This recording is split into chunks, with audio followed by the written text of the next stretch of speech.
Welcome students, welcome you Arts Academy, class 12th Political Science, Chapter 2, दो ध्रुवता का अंत, टॉपिक गोर्बाचेव और सोवियत संघ का विघटन।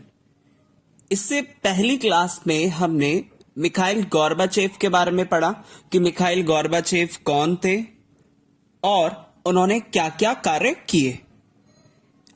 आज की क्लास में हम ये बात करेंगे कि सोवियत संघ का विघटन कैसे हुआ, क्योंकि जो हमारा टॉपिक है उसमें क्या है, उसमें दो चीजों के बारे में ज्यादा फोकस है। पहले तो मिखाइल गोर्बाचेव के बारे में हमने पढ़ा कि मिखाइल गोर्बाचेव जो सोवियत संघ के क्या थे, महासचिव बने, अंतिम महासचिव थे और उन्होंने ये देखा कि पश्चिम की तरफ सूचना और प्रौद्योगिकी के क्षेत्र में काफी क्रांति आ रही थी, काफी डेवलपमेंट हो रही थी, तो उन्होंने भी सोवियत संघ के अंदर सुधार करने की कोशिश की और सुधार करने के साथ साथ उन्होंने कई सारी नीतियां भी चलाने की कोशिश की। लेकिन इन सभी चीजों के बावजूद सोवियत संघ का क्या हो गया, विघटन हो गया। विघटन मतलब मैंने आपको बताया था, विघटन मतलब होता है टूटना, पतन, कि जो सोवियत संघ था वो टूट गया। कितने भागों में टूटा ये भी हम पढ़ेंगे, लेकिन आपको इतना पता होना चाहिए कि जो सोवियत संघ है वो 15 देशों को मिला के बना था। तो आज का जो हमारा सब टॉपिक इसमें ये है, सोवियत संघ का विघटन कैसे हुआ। क्वेश्चन आपसे पूछ सकते हैं कि सोवियत संघ कैसे टूटा, उसकी क्या कैसे प्रक्रिया बताइए।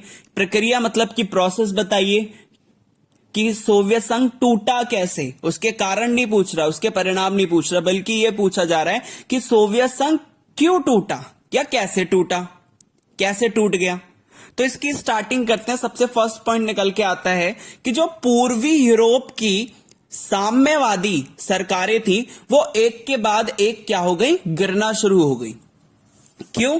क्योंकि आप सभी ने पढ़ा है कि जो साम्यवादी सरकारें थी वो धीरे धीरे सत्तावादी होती चली गई, उसमें कई सारी कमियां आती शुरू हो गई, जिसकी वजह से पूर्वी यूरोप की जो साम्यवादी सरकारें जिन जिन देशों में उन्होंने स्थापित कर रखी थी वो एक के बाद क्या हो गई, गिर गई। मतलब कि वहां पर उनको क्या किया गया, हटाया गया या उनको खत्म किया गया, उसकी जगह दूसरी सरकार बनाई गई।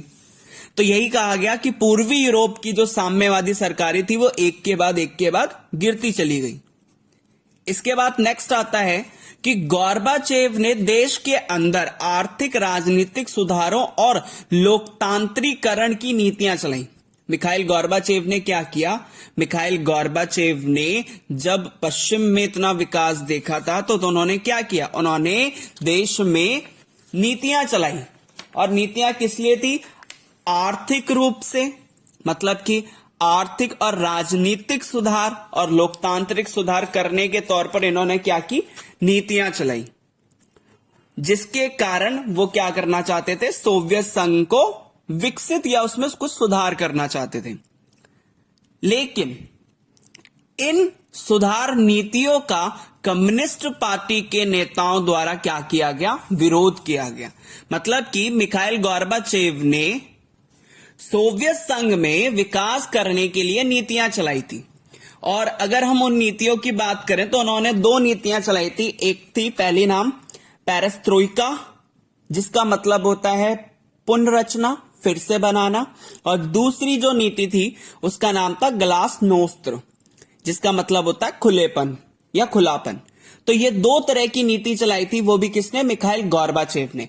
तो मिखाइल गोर्बाचेव ने क्या किया, सोवियत संघ में आर्थिक और राजनीतिक, इसके साथ लोकतांत्रिक सुधार करने के लिए दो नीतियां चलाई थी। एक नीति का नाम था पेरेस्ट्रोइका, जिसका मतलब होता है पुनर्रचना, पुनर्रचना मतलब कि फिर से बनाना, और दूसरी थी ग्लासनोस्त, जिसका मतलब होता है खुलापन या फिर मेन फ्रीडम देना।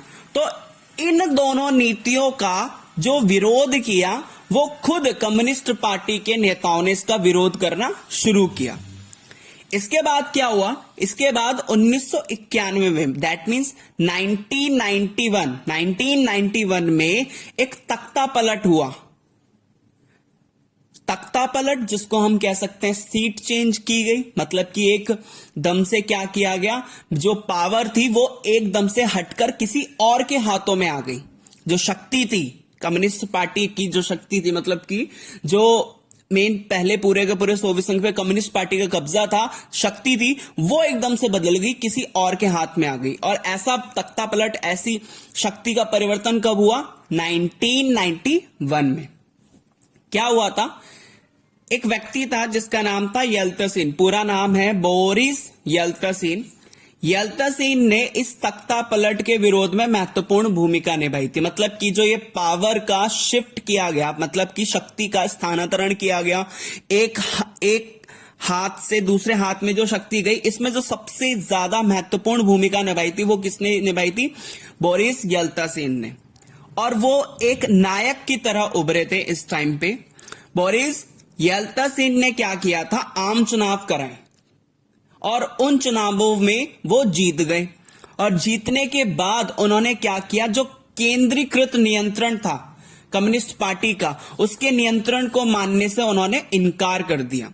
तो इसमें यही हुआ कि इस तख्ता पलट में सबसे महत्वपूर्ण भूमिका निभाई वो किसने निभाई थी? बोरिस येल्तसिन ने। वो एक नायक बन के उभरे और उन्होंने आम चुनाव जनरल इलेक्शंस जिसे हम कह सकते हैं, उन्होंने वो जीते। और जीतने के बाद जो केंद्र का नियंत्रण था, केंद्रीकृत नियंत्रण को, मतलब कि केंद्र कम्युनिस्ट पार्टी के नियंत्रण को मानने से उन्होंने इनकार कर दिया। और सन 1991 में क्या हुआ? दिसंबर में येल्तसिन के नेतृत्व में सोवियत संघ के 3 बड़े गणराज्य थे। कौन कौन से? रूस, यूक्रेन और बेलारूस। इन तीनों में सोवियत संघ की समाप्ति की उन्होंने क्या कर दी? घोषणा कर दी।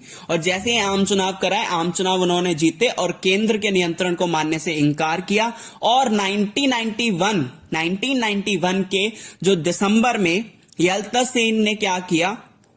लीड करते हुए 3 बड़े गणराज्य थे, स्टेट्स थे, एक तो रूस, बेलारूस और यूक्रेन। इन तीनों में क्या किया? सोवियत संघ की समाप्ति की इन्होंने क्या कर दी? घोषणा कर दी, अनाउंसमेंट कर दी कि अब सोवियत संघ खत्म हो चुका है। तो ये क्या प्रोसेस निकली? ये था सोवियत संघ के विघटन कैसे हुआ, सोवियत संघ कैसे टूटा। तो स्टार्टिंग की अगर हम बात करें तो पूर्वी यूरोप में धीरे धीरे सरकारें गिरती चली गई। कौन सी सरकारें? साम्यवादी सरकारें गिरती चली गई। इसके बाद गोर्बाचेव ने क्या किया? आर्थिक और राजनीतिक सुधार करने की कोशिश की और सुधार करने के साथ साथ उनका विरोध किया उन्हीं के पार्टी के नेताओं ने। और 1991 में क्या हुआ? एक तख्ता पलट हुआ और इस तख्ता पलट में सबसे ज्यादा महत्वपूर्ण भूमिका निभाई वो किसने निभाई थी? बोरिस येल्तसिन ने। और बोरिस येल्तसिन ने आम चुनाव जीते और आम चुनाव जीतने के बाद उन्होंने केंद्र के नियंत्रण को मानने से इनकार किया। दिसंबर 1991 में उन्होंने 3 गणराज्य थे, रूस, यूक्रेन और बेलारूस में सोवियत संघ के विघटन की घोषणा कर दी। और विघटन की घोषणा करने के बाद जो सोवियत गणराज्य, मतलब कि जो सोवियत जो टूटा वो 15 राज्यों में टूट गया। तो 15 राज्यों में टूटने के बाद वहां की जो आधार बनाया गया, जो बेस बनाया गया, पहले उनका बेस कैसा था? सिंपल साम्यवादी रखा गया, समाजवाद था। लेकिन जब सोवियत संघ टूट गया तो उसके बाद उसका जो आधार रखा गया वो पूंजीवाद और लोकतंत्र को वहां पे अपनाया गया।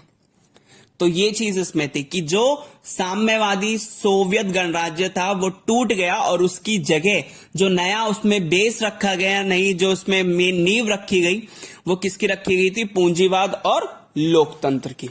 तो होप सो आपको समझ में आया होगा कि सोवियत संघ का विघटन कैसे हुआ।